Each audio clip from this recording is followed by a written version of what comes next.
Friends, welcome back. So in this step, we will see how can you balance the load with the help of ribbon and Eureka. Okay. So in the last step, we saw and we started running all these things, and we try to connect the all our conversion service and the exchange service with the Eureka naming server. Okay. So if you go there to the currency conversion service properties file, here earlier we used to give the URL of the exchange service and on which port it's running, but now we have commented this, right? So the Eureka server is know all the details of the all the client microservices, so we don't need to bother about this. We are not going to do the hard coding for all. So if you see in the currency conversion service, we are nowhere is saying to currency conversion service that you need to execute the currency exchange service, right? So this will be done by the Eureka, right? Got it? So let's see this. Let's first go to the Eureka server and see here uh, Eureka. Yeah. So if you refresh this, okay, so we have a currency conversion service running on this 800 port, and the currency exchange service are running on 8001 port, 80002 port, and 8003 port.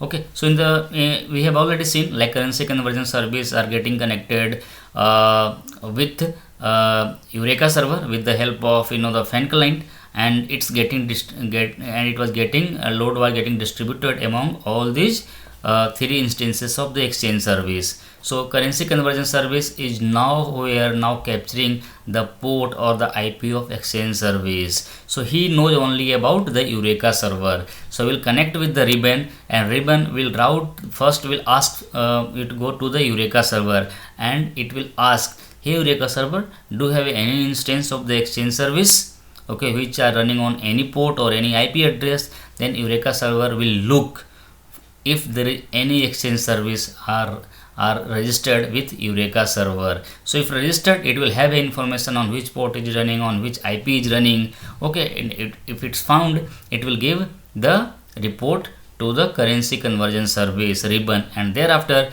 ribbon will distribute the load, okay, among all these three instances, right? So we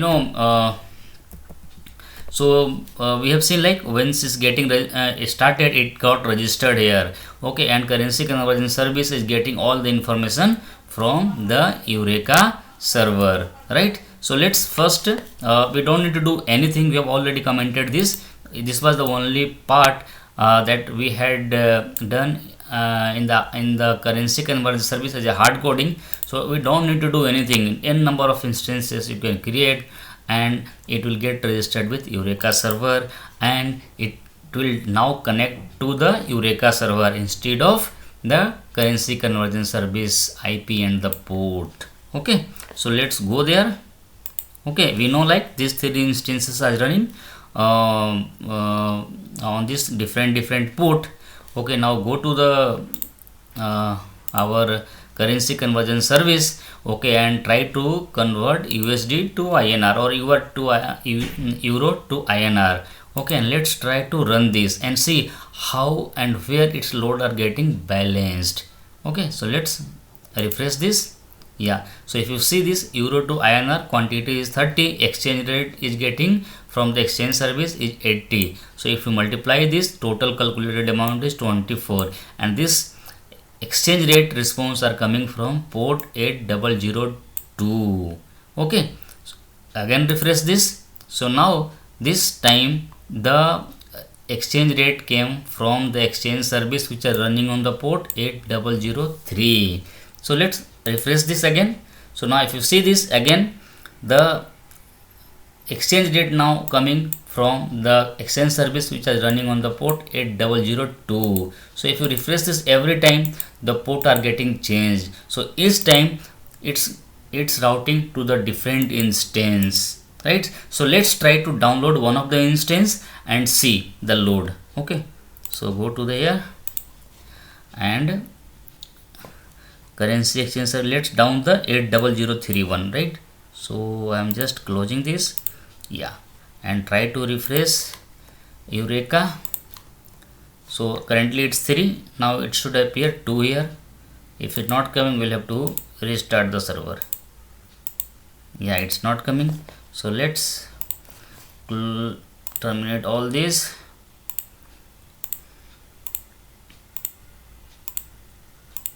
Okay, I'm doing one by one. Okay, let's first restart the Netflix Eureka naming server application.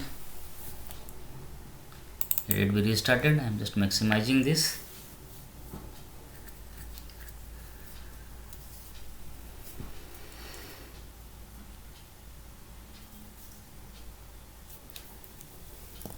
Yeah, it's getting. So you just need to remember 3 points for the client microservices, okay, to get registered with the Eureka server.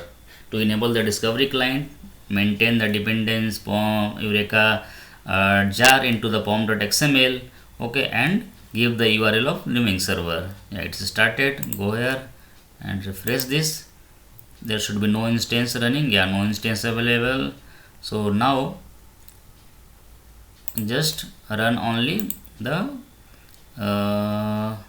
currency conversion service, okay, and this time we will run only the 2 instances of currency exchange service. So let's parallelly start currency exchange application on port 8001 and the currency exchange application on port 8002. So only 2 instances we are running. Let's go to the Eureka server and see how many has got registered.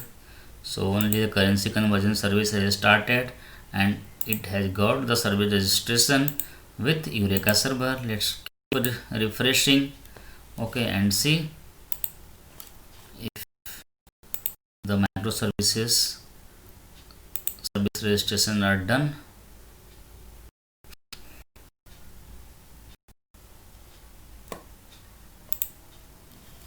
See the log here where it is. Yeah, still it's getting started.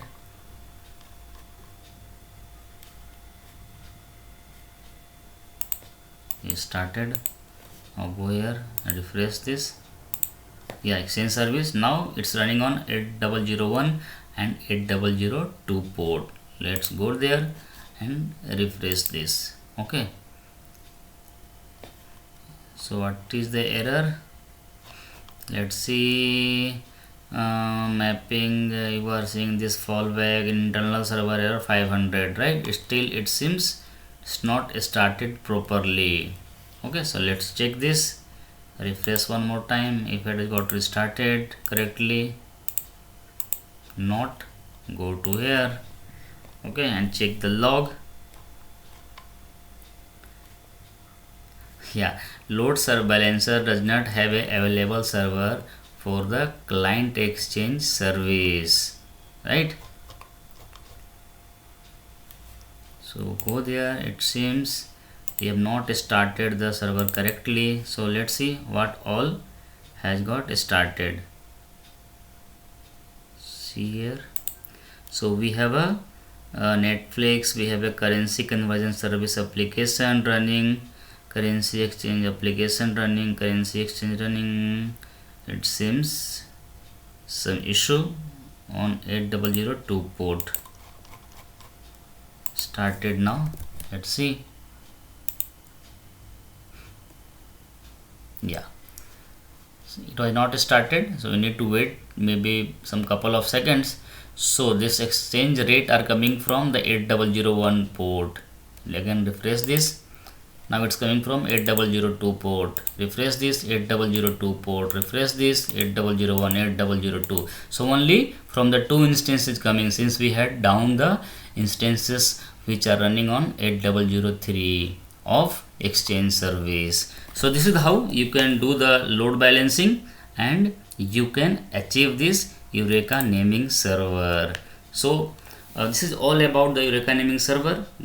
Just couple of points that you never remember: service registration, service discovery, Eureka server. Okay, while creating the Eureka server, okay, you need to add the 4 dependency mainly. Okay, one is the Eureka server and another is your dev tools. okay, your config client, your actuator. Four things we had added in the dependency, and we had added the port 8761, and thereafter we had just modify the properties file. That's it. So all the things configuration are done by the Spring Boot. So this is the Eureka naming server is a very important concept. Okay, that is you should know and you must know if you are working on the microservices. And this is the important question that are asked in an interview room. Okay, so I hope you enjoy this. So let's see and do the practice, and we'll see you if you have time. See you in the next step. Bye bye.